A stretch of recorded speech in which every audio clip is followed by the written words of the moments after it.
Die! Die! Why won't you die? Why won't you die? Beneath this mask, there is more than flesh. Beneath this mask, there is an idea, Mr. Creedy. And ideas are bulletproof.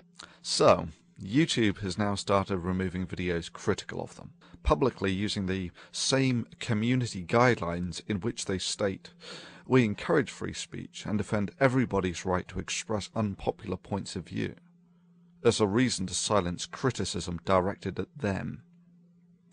Having long failed to get a response from YouTube over its inability to correct mistakes or offer protection from users being subjected to harassment by such mechanisms as bot voting by a small number, I decided a more direct approach was required.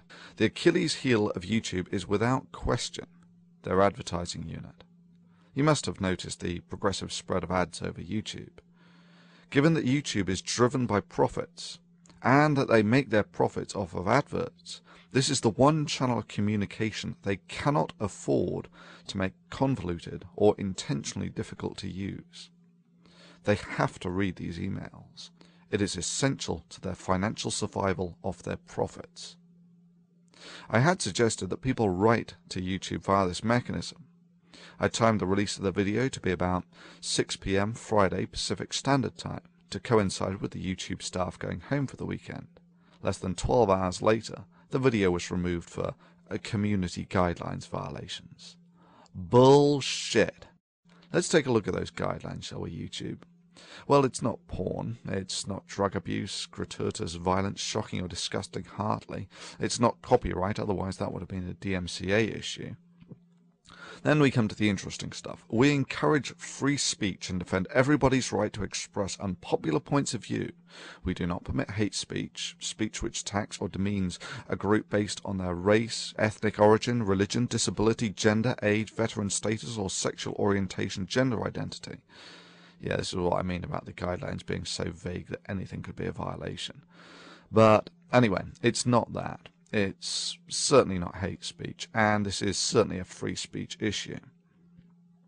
Things like predatory behavior, stalking, threats, harassment, intimidation, invading privacy, revealing others' personal information, and inciting others to commit violent acts or to violate the terms of use are taken very seriously. Anyone caught doing these things may be permanently banned from YouTube. Harassment? Nah. This was encouraging users to voice legitimate concern. Personal information? Well, I did include Susie Ryder's name. But then again, this was on the video on her advertised channel. I gave away no information that wasn't the first thing that came up when you typed the information on her YouTube advertised video into Google.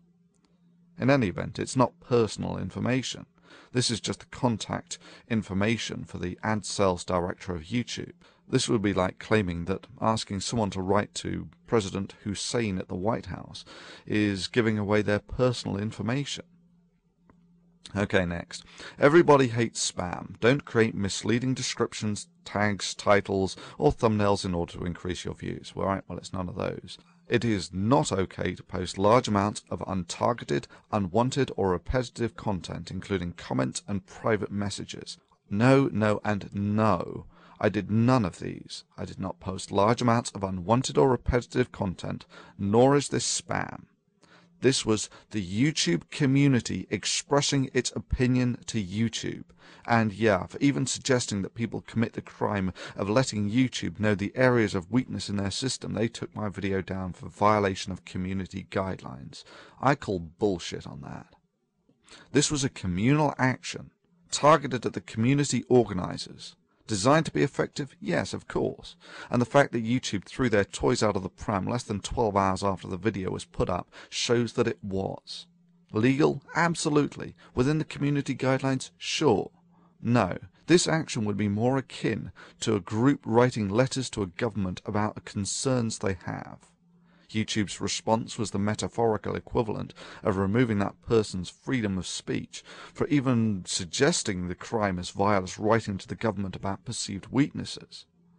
The hypocrisy is further highlighted in that YouTube had no problems whatsoever when it was being used to organize protests against other organizations. However, when the protest was against YouTube itself and targeted the obvious Achilles heel of its advertising department, they threw a hissy fit. So much for all those pious words about we encourage free speech and defend everybody's right to express unpopular points of view. Sure, when I did this I knew it was a calculated risk. I just figured that YouTube regarded its corporate image more highly than to burst into tears and throw its toys out of the pram at the first sign of someone organizing a protest against them. Evidently I made a mistake. So what do we learn from this?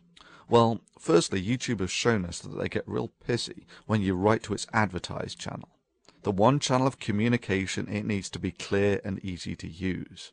Secondly, YouTube's guidelines regarding encouraging free speech and defending everybody's right to express unpopular points of view does not extend as far as videos critical of YouTube or suggesting protests against it.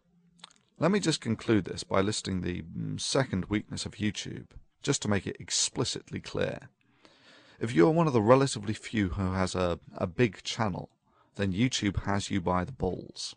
You put a lot of work into it, and YouTube can shut you down at the flick of a switch. If you have a small channel, and there are millions of you who do, then you have YouTube by the balls. YouTube cannot afford the time to flip millions of switches.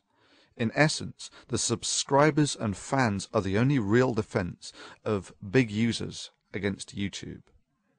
In this sense, I thank all those who mirrored the original video, a very good strategy. Further, if you not only download but recode the video, it will not appear as a duplicate and it will not be as easy for YouTube to use automation to remove these videos. Do I have anything to lose by being shut down by YouTube? Of course. If you just take the 30 or so why do people laugh at creationist videos and take into account the fact that they took about 2 working days on average to make, that's about average. So that's say 2 months work at an average US salary of, let's say, for instance, $40,000 a year. So that's $6,000 to $7,000 worth of work. Do I value the work of this channel? Yeah, sure. I just value free speech more.